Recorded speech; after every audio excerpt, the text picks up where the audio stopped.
Hello grade 7, welcome back to our second reading period. Hope you have a Merry Christmas and a Happy New Year. Okay? So, welcome back once again.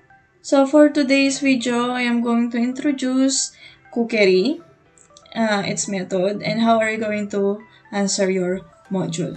Okay, bakit nga ba in this grading, iba na naman yung course nyo? Okay? Bakit kaya? Because you are under exploratory course. Okay? Pag sinabing exploratory course, from the word itself, exploratory, you explore different courses in every grading. Meaning to say, ma'am, ibig sabihin nun, 4 yung grading namin sa isang school year, 4 din yung i-explore namin course. Yes, you're right. Okay? So, mangyayari yon, it occurs in grade 7 and in grade 8. Meaning to say, 4 in grade 7, another 4 courses in grade 8. Meaning to say, 8 ang kukunin nyo na kurso. Ganun yun. Okay? So, review tayo. In first grading, kinuha nyo is dressmaking. Second grading, for today's grading, we are going to take cookery. Yo! And in third grading, electrical installation and maintenance. Fourth grading, computer system servicing. Kapag sasampa kayo ng grade 8, kukuha kayo ng beauty care, ng food processing, kukuha kayo ng caregiving, and we have what we call drafting. Okay? 8 yun, nakukunin nyo na kurso. Mag-iiba-iba. Pag nag-grade 9 kayo, of course, mamimili na kayo doon sa 8. Kaya ngayon pa lang, pili na kayo kung ano yung interesting nyo and kung ano yung skills nyo. Okay? So, let us now proceed to our lesson proper. Okay? I'm so excited. I hope you are too. Okay? So, introduction to cookery. Okay? So, ano nga ba yung cookery, ma'am? Ano yung meron sa cookery? Kapag sinabing cookery is defined as chemical process of mixing the ingredients. Chemical process, it is in chronological. Meron siyang step by step in which you are mixing ingredients. Kapag nag-mix ka ng ingredients, ano yung mga ingredients na yun? I-mix mo yung asukal, yung bawang, yung sibuyas, yung karne, mga spices, vegetable, fruits, cookery na yun. Okay? So also, it is the application and withdrawal of heat to raw ingredients to make it more digestible. So it involves heating. So kapag ininit mo yan, kaya nga kapag nagsaute ka, naggisa ka ng bawang sibuyas, ininit mo yan, cooking na yan. Binigyan mo ng itlog, cookery na yan. Okay? Actually, yung kinakain nyo yan, product po yan ng cookery. Okay? So, we all know that cookery or food is our basic needs, isn't it? You cannot live even without food. Kaya nga tayo, we Filipinos are fond of eating, especially Kapampangan. That's why we are called to be the culinary capital of the Philippines, Pampanga. Be proud, okay? Because I am proud. Variety of cookery occupations. Ma'am, ano yung silbi ng cookery na yan? May makukuha ba kami dyan? Yes, of course. When you took a cookery course, when you are going to take a cookery course, ito yung mga pwede ninyong kuhanan na trabaho. Pwede kang maging chef. Okay? Chef Boy Logro, di ba? We have consulting and design specialist. Pwede kang taga-konsulta ng mga food kapag kumuha ka ng cookery. You can be a restaurant manager. Kita mo yun? You can be an entrepreneur. Pwede kang maging may-ari ng isang kumpanya, may-ari. Pagka nagtayo ka ng restaurant sa lugar ninyo, you can be an entrepreneur, di ba? You can be a food stylist and photographer, a food writer and critic. Pwede kang sumulat sa mga magazine, i-feature mo yung mga food, okay? A sales and instructor. Pwede kang maging teacher. So next, ano nga ba ang layunin? What are the aims and objectives of cooking food? Ano yung silbi ng pagluluto? Una, cooking partly sterilizes food. In cooking, inaalis na yung bakterya. Halimbawa, pag pinakulo mo yung karne, di mo naman pwede nakainin niya na buo, di ba? So, you need to cook it. So, upon cooking that, naalis yung mga bakterya, naalis yung mga germs kasi pinainit mo. Next, it helps make the food more digestible. Kumbaga, it easily melts. Hindi mo naman pwedeng kainin yung isda na buo. Mamamatay ka, agoy, okay? So, through cooking, it makes melt. Madali natin siyang manguya. The second one, we have increase the palatability of various dishes. So, through cooking, kumbaga, pinapalasa niya yung pagkain. Second one, it introduces variety. When we say introduces variety, so hindi lang isa o dalawa, kumbaga, in cooking, it serves as a different variety of dishes. Iba-iba yung mga dishes na pwedeng lutuin. Next one, it helps to provide a balanced meal. When we say it provides a balanced meal, nagkakaroon tayo ng balanced meal through cooking. For example, in Monday, magluluto ka ng vegetable. Second day, magluluto ka ng fish. Third day, magluluto ka ng meat. So, it serves as a balanced meal. At the same time, kailangan syempre nutritious kapag ka nagluluto ka. Okay? So, the methods of cooking. Meron tayong methods of cooking. Paano ba linuluto ang mga pagkain? Of course, it depends upon the food that we cook. So, first one, we have the conduction. When we say conduction, it involves heating. Okay, it is a process of heat being transferred between objects through direct contact. And it is most common type of heat transfer. From there, the pan conducts heat to its contents.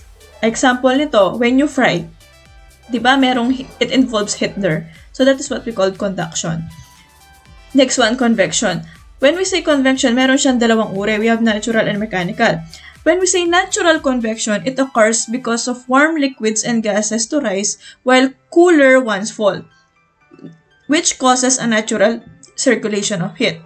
Halimbawa, gumamit ka ng kalang at saka ng pan, ininit mo yung isang food, that is what we call natural. Okay, halimbawa, it is simmering a soup or a sauce. Okay?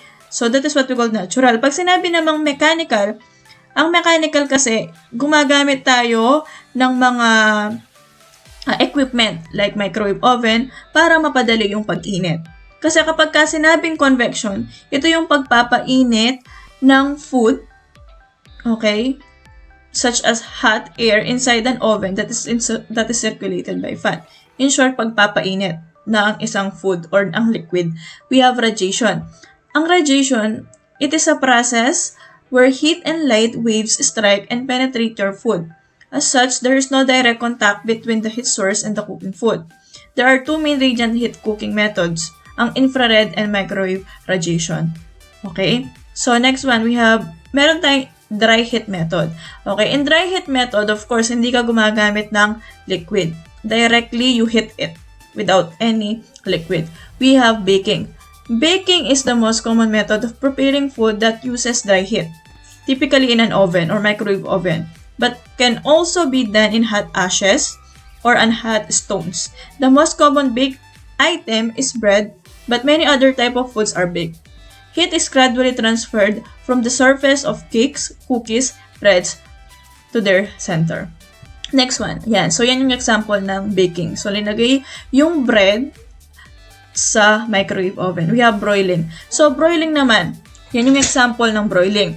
It is cooking by exposing food to direct radiant heat, either on a grill over live coils or uling or below a gas burner or electric coil.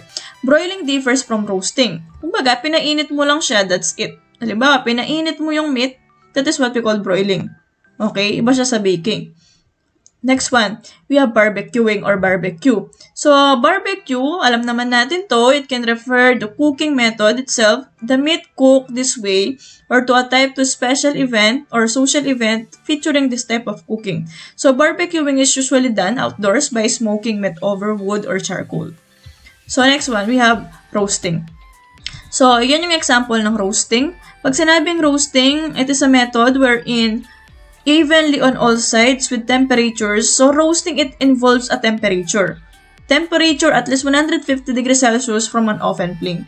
So, it requires a temperature. So, we have frying. So, frying naman, pag sinabing frying, it is cooking of food in hot fats or oils, usually done with a shallow or bath oil in a pan over a fire or so-called deep fat frying. Okay?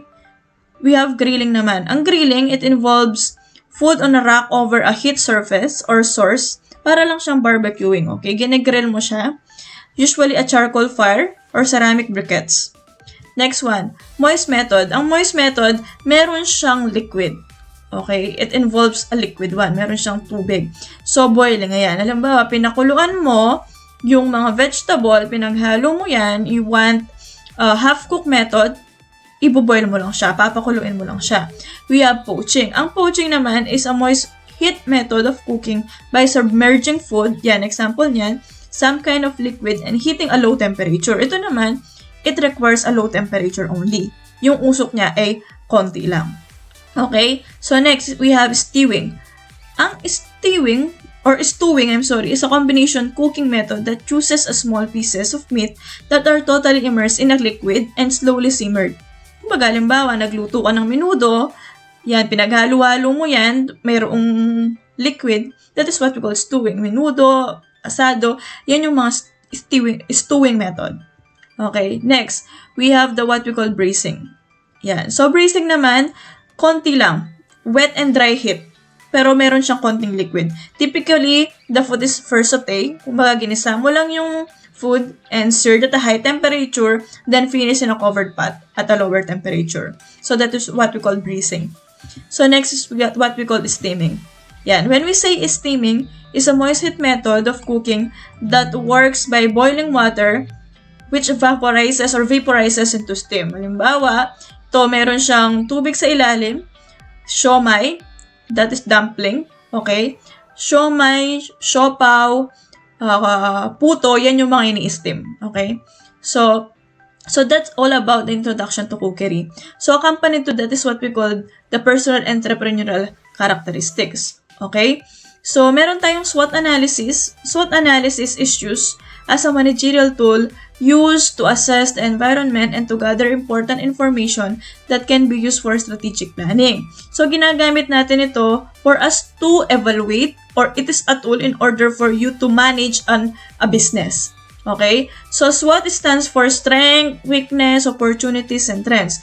When we say strengths, it is a positive factor. Ito yung mga asset mo. Ano yung meron ka? Like facilities, your manpower, yung pera mo or capital mo, that is what we call strength. We have weakness. Of course, if we have strength in business, there is a weakness. Okay, you cannot improve even without weakness. It has a set of problems or difficulties or shortcomings. Halimbawa, you lack of work capital, inexperienced owner, wala kang makitang location, that is what we call weakness. These are the shortcomings. Next, O stands for opportunities. It is a positive factors that are not within the control of the business. So, hindi mo to control. Okay? Halimbawa, absence of similar products in the market, favorable government policy, new markets being developed. For example, dahil cookery tayo, no? Nagtayo ka ng paneteria, okay? Ng restaurant. And then, after a week, may gumaya sa'yo na restaurant din. So, Kapag sinabing opportunities,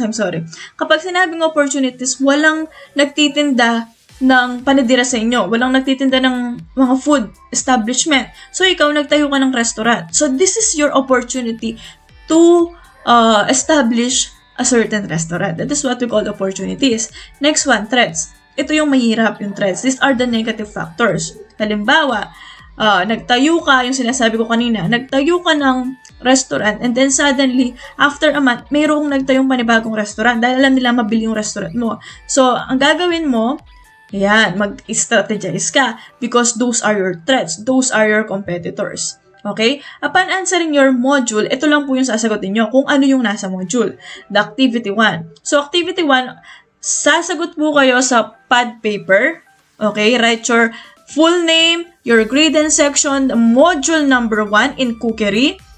Tapos, sulat nyo activity 1. In activity 1, all you need to do is write the word. Write the word of you are going to unscramble the letter by looking the methods of cooking. Word lang po, no? So, sa activity 2, write the letter of the correct answer lang. So, answers only, you only write the letter of the correct answer on your answer sheet. Same with activity 3. Okay, all in all, that is 30 points.